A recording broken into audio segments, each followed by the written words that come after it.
Good morning, guys and girls. This morning I wanted to take you through an article. When I read these articles, and this article is from Forbes magazine, I think to myself, this person really isn't wealthy, probably. They're probably a journalist that writes articles for a living and have a certain perspective. And there's some takeaways I have from the article, but also some things I wanted to clarify to help you get not where a journalist is, but maybe to a better place where you want to be. And so we'll get right into it. Article called How to Get Rich from Absolutely Nothing. It says there are secrets in how to get rich, and if you take time to learn them, you to yourself put on the right path to building wealth. There are secrets to being wealthy. One of the biggest secrets is that most people don't know how. They explain to you what they think. They might be a journalist. They explain to you what a teacher taught them, but teachers don't know how, which is why they're teachers. Journalists are journalists, and you really have to get past the point that you're listening to what someone is saying, and you're more observing what they're saying and listening to what they're doing. Okay, so observing what someone is doing, or the lines between what they're saying and what gets you the results, is the key to being wealthy or doing anything at a very high level. And so we'll get right into this. Here's the article. I broke it down into a sheet so we can read it. Don't have to go through all of it. And we'll start with number one. Money mindset is everything. This is true. It's a framework for making decisions. It's having a money mindset. And if we think about the situation here, you have a journalist saying something that's true, but she's most likely not doing it. And so when she gets in the details, she's going to miss the details. And let's see how well she gets it. You need to have a positive money mindset. This doesn't matter. Positive, negative, it's about what your mindset leads you to do as far as actions are concerned. If a negative mindset leads you to the right actions, then have that. If it's positive, then have that, right? When it comes to creating wealth, everyone carries a money story, and it's your job to understand what yours is, and if you're holding back, reframing your story to a millionaire mindset is essential. Now, one of the things I say about the mindset is, some of the times in my life that I made a transition from doing something that was getting me this result to getting this result, I was reading a certain book, I was following a certain influencer, and their way of thinking allowed me to adopt mine into a new way that gave me a new result. Okay, so that kind of a mindset helps you understand. And you're borrowing those mindsets from people that are explaining them to you in details. Millionaire mindset is essential for success because rich people think differently. That is true. Now, one of the hardest things to determine is who is rich, and what that means so that you can follow those mindsets. How to get rich can be a passing phase in life. It takes work. Can't be a passing phase in life. It takes work and commitment. So if you look at an NBA star, they may know how to be an NBA star. They could teach you how to be an NBA star. They might have money as a result of being an NBA star. But that does not make them wealthy or be able to teach you how to be wealthy. Same as a teacher can teach you to be a teacher, or an engineer can teach you to be an engineer. The fact that they have money, or that they're making money, may just be a result of the fact that they're an NBA star, not a result of how they're handling that money. Number two, millionaires still budget. Now, this one is true and not true, because the key word here is budget. Okay? And a budget is not a plan that you follow. That is not a budget. A diet is not the food that you plan to eat. Okay? Your diet, for instance, as a parallel, is the food you actually eat. Whatever you eat is your diet. If you want to know what a bear's diet is, you look at his poo, and that tells you what his diet is. It's not that bear's plan. Okay, the bear doesn't plan to eat all berries and eat all berries. So whatever he eats is his diet. Whatever you spend is your budget. So I don't follow a budget. I record a budget. So my budget is on a spreadsheet, which records everything that I spend, rolls it up per month, per year, to show me where my money is going. Not show me where it's going, not tell me where it should go, but show me where it's going. Two different things. And then if that doesn't align with the results that I want, then I change it. The biggest secret of how to get rich or stay rich is spending less than you bring in. This is not a secret. Okay? The secret is that staying rich and getting rich, you may spend 30% of what you bring in. Now, when they say less, they're saying, hey, 10, 15%, put it aside. No. You start at your first goal is putting half of it aside for a certain purpose, not for savings, not for emergency funds, but for a certain purpose, and that purpose is to start building income on the side. And then you bring it up as your income increases, right? There will always be ways to exceed a budget limits, even for millionaires, because there's not an unlimited supply of money. That's true. When they say, have you ever heard someone say, this person's on a fixed budget, a fixed income? Well, everyone's on a fixed income. That means nothing, right? What they're saying is this person is spending all their income. So when the income drops, it affects their spending directly. So don't spend all your income. If you think that's impossible, then you just have to know someone who makes less than you, because they spend less than you, and their behaviors would lead you to spend less. Number 3, money management is key. That's true, but what does she say in the details as a journalist? The good money management is so important, the key to getting rich and stay rich. Money management is behavior and habit. Okay, this is true. Behavior and habit are the most important thing about being wealthy. Behavior and habit is not your income, it is not your passive income, it is your behavior and habit.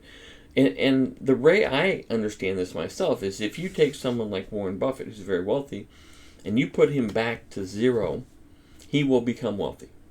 Period. And if you take someone else who's very, very poor and spends what they make, you put them in Warren Buffett's shoes, they will become poor. It'll take a long time because he's got a lot of money, but they become poor. And because of that, you understand it's a mindset. Someone is wealthy or someone is poor. And those things are defined by how we make decisions. You need to be mindful of where you are investing, spending your money. That's true to a degree. There is a specific strategy of growing your wealth and maintaining it, and you must follow it like you do a workout routine. Now, I'll give you a few things about money management from a thought process, okay? People think that there's these 10 things that they should do. I know what I should do to be wealthy. There's these 10 things, okay? And many times when I say, hey, do you know what you need to do? People will say, yeah, I know all these things I need to do. And I will tell you, I don't do those things. I will tell you, I know what those things are costing me to not do. And I might do the biggest one, but many of them I don't do. And so the way I picture is something like this. My car wheel is squealing. It's the brake pad. If I take it to a shop, they're going to replace my rotors, they're going to replace my pads, and probably recommend calipers or additional work. Now I'm out $600. Now, I went and fixed it myself. It took me an hour and a half, saved me around $500, and I replaced the brake pad, right? And so $500 for an hour and a half is probably around $300 an hour. I'm willing to do that for $300 an hour. So of those 10 things, I said, this one I can make $300 an hour. What would you do for $300 an hour? You say you're too busy. Okay, what do you make it work? I bet it's not $300 an hour. And if it is, good for you, right?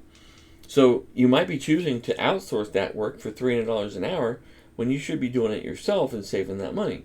Now, $300 an hour saved is actually around, we'll say, $450 made per hour because you're not taxed on savings and the work wasn't deductible.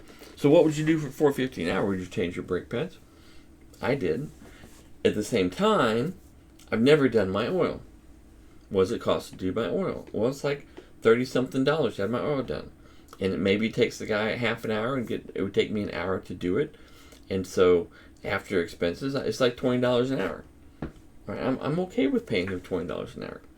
But if you say, I do all the work in my own car, well, then you're not actually using this kind of a wealth mindset. You're actually just doing all the stuff with your own car. You're a mechanic now, which is fine. You can be a mechanic. But number 4, investing in assets that will appreciate over time and provide you return on your investment, such as dividend and interest payment, is smart. True. I will add that feeling good about getting a dividend on a stock, that being something that gives you a good feeling, and choosing to feel good about it is also smart. So you buy some stocks, you get this dividend, the dividend's 50 cents. You should be excited. 50 cents, $1, a quarter, whatever it is. You should be like, this is good. I know what good looks like. This is good. $7 latte at Starbucks shouldn't make me feel good. This dollar dividend should make me feel good because I want to continue this behavior. So I'm going to control myself by that way. The goal is to build an asset portfolio and make it strong so you can live off the passive income in retirement. This is true. So this one I agree with. Number 5, build your business around your personal financial goals. As a business owner, you have more control over money you make versus being an employee. I would say this is a little true and a little not. First of all, you need to picture yourself today as a business. A business does not need an LLC. It doesn't need a corporation. It doesn't need a logo, a web page, or any of those things that you think you need to create. I'm creating a business. I'm creating a card and a web page and all this kind of stuff. That's not a business. A business is something that makes money. Okay, so your mindset needs to shift. You do your breaks. You save $450 every 2 years. That's a business. Congratulations. You just made $450 an hour. That's a great business. Now, what does it bring in per year? Well, if you have one car, it's $450. If you have 2 cars, it's $900 a year, right? Because of your savings on that. Now, having that mindset means that you are a business. And you start operating in a way that says, I'm going to do the things that make me the most money, like a business would, and I'm going to outsource the things that make me the least money. Okay, so if you have a choice between doing your breaks once and mowing your lawn 10 times, which one do you choose? Well, you can choose as much of mowing your lawn as you have time to do, maybe, to save money, but you got to make sure your breaks are done because that's $450 an hour. It's a huge amount. And there's lots of things you could do like that. Very simple. If you want more money in your pockets, you can increase your revenue and profits to ensure. Now, I will say this, okay? If you picture yourself as a business, okay? And let's say you're an engineer and you're making $50 an hour, okay? Well, then your value is $50 an hour. You can adjust for taxes and things, but $50 an hour. So if you have work at home to do that pays you more than $50 an hour, possibly you should do that yourself. If you have work that pays you $20 an hour, maybe you should have someone else do that work, right? That's how a business would operate. So start operating that way in and of yourself so that you're thinking about it in the right way. So now it becomes a situation where you get home from work and someone gives you a book to read to learn about one of these things, right, that we're talking about. And instead of saying I don't have time, you equate it to money. And you say, I will make $500 an hour by reading this. Okay? What am I paying? What am I doing that's making me $10 an hour? Stop doing that. Focus on this. So then you end up having these set of things that in the past you didn't have any time for, and now you have time for because you created money by doing those yourself. Okay? And maybe you use that to get rid of something else. Okay? Now, how much money do you make by watching TV? Well, nothing. How many hours do you watch TV? Maybe possibly stop doing that. We all have things that we do, but you should sit down and do something that makes you no money for an hour, not because you have lack of other things to do, or you're mentally unable to stimulate yourself, or you're bored at your job, or you feel like I'm tired. I mean, tired can be fixed. The more profit you have in your business, the more you can pay yourself and dividend, blah, blah. I would say this is somewhat true, but in actuality, most people can make more in a job than they can in the business. I mean, when they go to a job, they're getting paid the whole time they're there, and they're not working the whole time. And so until you get to the point that you're really focused on understanding the things you can do to make a large amount of money, like I'm talking about, there's no real point in having your own business until you've changed your mindset, because you're not focused on the right things anyway. And I would say you'll probably make less if you focus on your own business, at least for a while. So work on your job if you make a decent amount. Squeeze that. Create multiple income streams. Okay, let me refine this for you, okay? Let me scroll up just a little bit. Thanks again on the screen. Okay, so create multiple income streams. Now, if you go out to create 4 income streams at once, okay, and because you're creating 4, it takes you a year to create them, or 2 years, let's say. At 3 months, how much money are you making from these 4 that you're creating? Well, the answer is none, because you're creating 4, okay? And so nothing's working for you the first month, the first 2 months, 3 months, 4 months, 6 months, maybe a year. You're creating these 4 income streams, right? And that's what it's talking about, create multiple income streams. But I would say no, do not do that. I would say focus on one income stream, push that income stream to a plateau where it's operating, you're maintaining, and then go and create the other income stream. So then at month number 3, you've got one income stream running. I mean, because you're hyper-focused on this.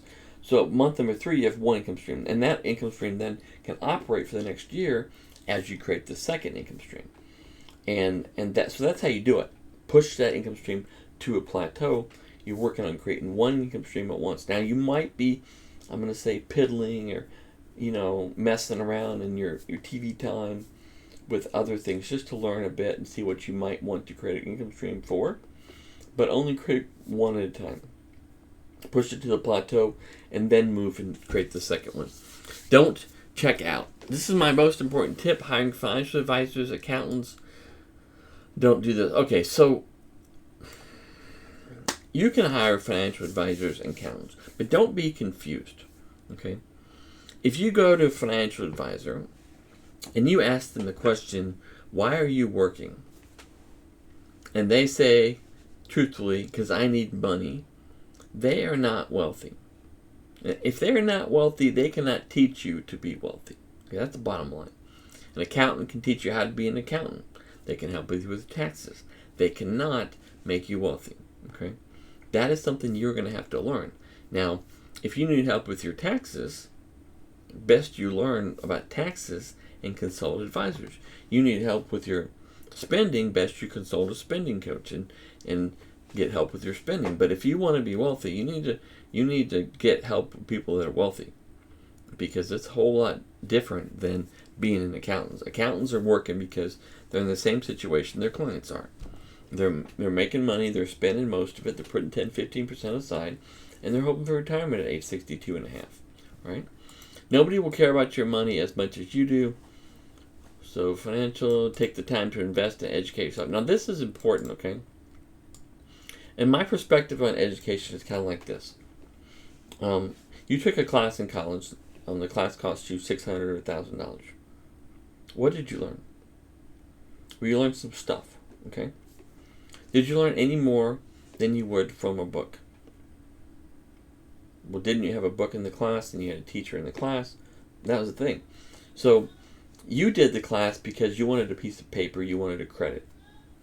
But in actuality, the value of the class would have come from doing the learning from the class.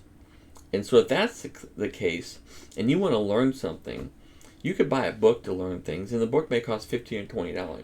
Now, why would you be too cheap to buy a book when you spent $600 on a class? Well, because people tell you the class is valuable, they don't tell you the book's valuable. The book might be more valuable or the same value. So Don't be cheap on yourself. This is something about educating yourself and also taking time to do it, understanding the value of doing it. What if you read a book and reading the book makes you $1,000 an hour? What would you do for $1,000 an hour? If you wouldn't read a book for $1,000 an hour, it's kind of foolish. Like, I would do a lot of things for $1,000 an hour. And it's about understanding what that value is there for that thing that you're not doing, and then shifting more away from cheaper things and into things that create more value for you. The bottom line is knowing how to get rich is something that is learned. That's right. And I just told you about it. There are no guarantees, and if you start a business that will get rich, starting a business is really overrated. It's more about the mindset that you use to go about allocating your time and your money and what you feel that you enjoy, what you choose to enjoy. Failure to force execute. If you educate yourself and get help in making your business successful, you will increase your chance of success. Well, if you align your time with that objective of wealth and success that you have, then you will guarantee your success. You won't increase your chances, you'll guarantee it. As well as if you align your time with doing things that do not make you wealth or have a maximum market type value, and instead you do that, then you will also guarantee that you won't be wealthy. So either way that you want, just make sure that it aligns with what your outcome is desired to be, and either way is okay. If you don't want to have money, that's fine. And if you do, that's also fine. It's a choice. It's a choice based on knowledge and what you spend your time doing. So, hope this has helped. Like and subscribe the video. I'm going to do another one from the same person. I looked her up. I want to determine a little bit if she's a journalist or a person that's actually wealthy operating in this way. And so I want to cover one more article from her. And I'll talk to you later. Bye.